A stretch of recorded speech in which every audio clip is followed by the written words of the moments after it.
If you want to learn the best chess openings for white, this video explores 4 top strategies. Let's get started. Now, we start with e4, the most common opening for white. Black responds with e5, and white develops with knight to f3. Black counters with knight c6, and white follows up with d4, entering the Scotch game. Generally, most players capture this pawn, and here, we do the same. White then moves the knight to g5, a common idea to free the bishop. Black responds with h6, threatening the knight. Most players retreat the knight, but that's not the best move. Instead, white plays knight f7, sacrificing the knight. Black accepts the sacrifice, and now white delivers a powerful counterplay with bishop c4, forcing black to make a critical decision. Black has 2 main options, moving the king to e7 or e8. If black moves king e7, white gains a strong advantage by developing the queen, castling, or pushing pawns to dominate the center. However, if black chooses king e8, white immediately counters with queen h5. Black blocks the check with a pawn, but white captures and delivers another check. Now, the black king is forced to e7, and white continues the attack with queen f7, pushing the king to d6. At this point, the game is practically over. White plays e5, one of the best moves, forcing the black king to take the pawn. Finally, white delivers checkmate with queen f4. This sequence demonstrates a brilliant attacking idea in the Scotch game, leading to a quick and powerful checkmate. Let's move on to our second opening, which starts with e4 and e5. White moves their knight to f3, and black responds with knight c6. White then plays d4, entering the Scotch game, and black captures the pawn. Instead of recapturing immediately, white plays ng5, which is a risky move, so white develops their bishop to c4, entering the Scotch Gambit. Black responds with bishop c5 to protect the pawn. White plays c3, threatening the d4 pawn. Most players capture the pawn, so we take it. White plays a tricky move, bishop to f7, checking the king. If the king captures the bishop, white follows up with queen d5, attacking both the king and the bishop simultaneously. The best move for black is to play king d8. Many players instinctively capture the bishop here, but that's not the best move. Instead, the strongest continuation is queen h5, delivering another check. Black blocks the check with the pawn to g6. White's queen then captures the bishop.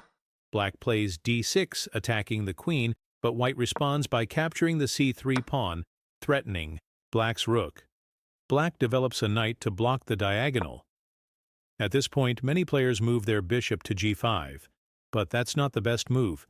Instead, castling is the strongest option. Now, white has multiple possibilities, such as activating the bishop or advancing a central pawn.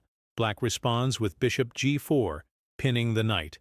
White then plays bishop g5, attacking the knight. Black moves their rook to defend it, and white develops their knight to d2, reinforcing the e4 pawn. With this setup, white has connected the rooks and is ready to take control of the e-file. White moves a rook to e1, creating a massive positional advantage. To counter this, black blocks the e-file with their queen. White responds with e5, striking in the center. Black captures the pawn, and white immediately recaptures. If black takes with the knight, white can play rook e1, pinning the queen. Anticipating this, black captures with the knight instead. However, white still plays re1, targeting the pinned knight. Now, white can easily capture the knight. Black's knight is unable to escape to d7 because it's pinned, creating a devastating alignment. This is a critical position where black is in serious trouble, and white has a winning advantage.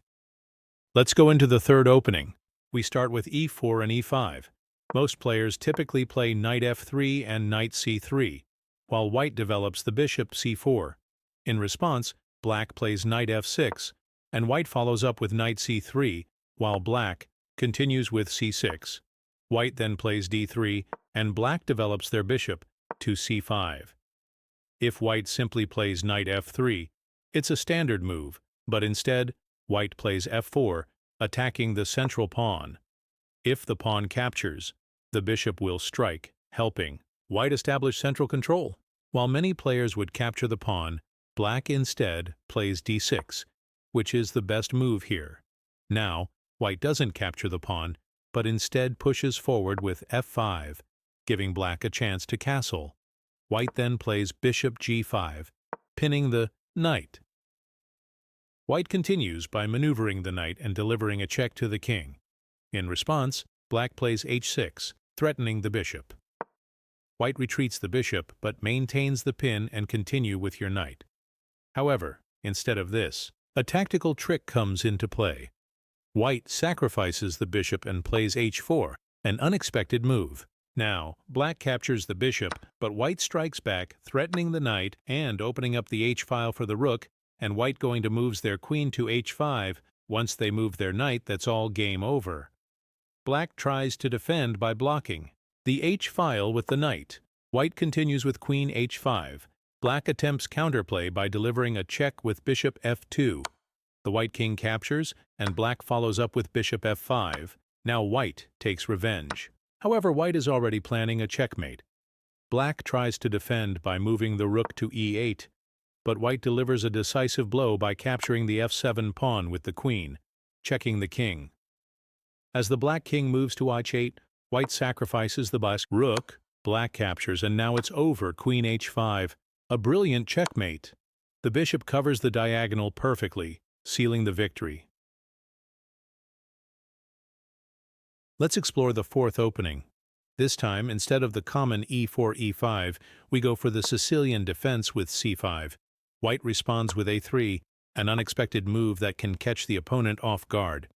Black develops their knight to c6, and white immediately sacrifices a pawn with b4. Black captures, but white quickly strikes back, and black recaptures. In this position, white opens the rook file, gaining early activity, while black faces certain disadvantages. Next, white plays c3, threatening the knight, forcing it to retreat to c6. White then develops the d4 pawn, establishing strong central control. Black in response plays d5, offering a pawn sacrifice. While many players would advance their pawns here, white instead captures the pawn and black recaptures with the queen. Now white develops a knight a3, aiming to jump to b5. In response, black pushes e5, strengthening their position.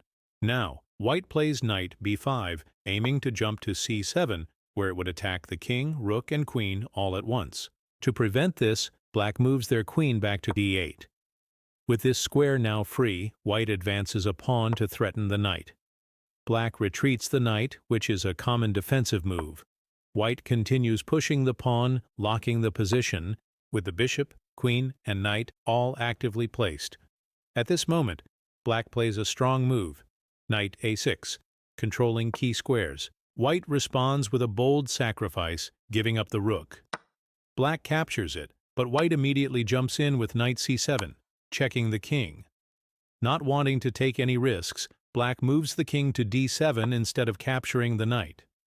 If white takes the rook, the pawn would be left hanging. Instead, white plays queen a5, forcing the black king to capture the pawn. If the white knight captures the rook, it's not a good move. Instead, white should move the knight to e8, delivering a check to the king. If black's queen captures the knight, black loses the queen, so they avoid taking the risk.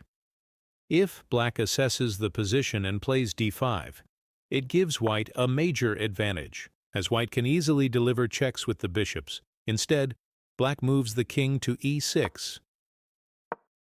White then develops the bishop to c4, checking the king, forcing it to move to f5. White follows up with a check by playing the queen to c2, and black blocks the check with a pawn. White then checks again with the pawn on g4. If black captures the pawn, white recaptures, and the king moves to e5.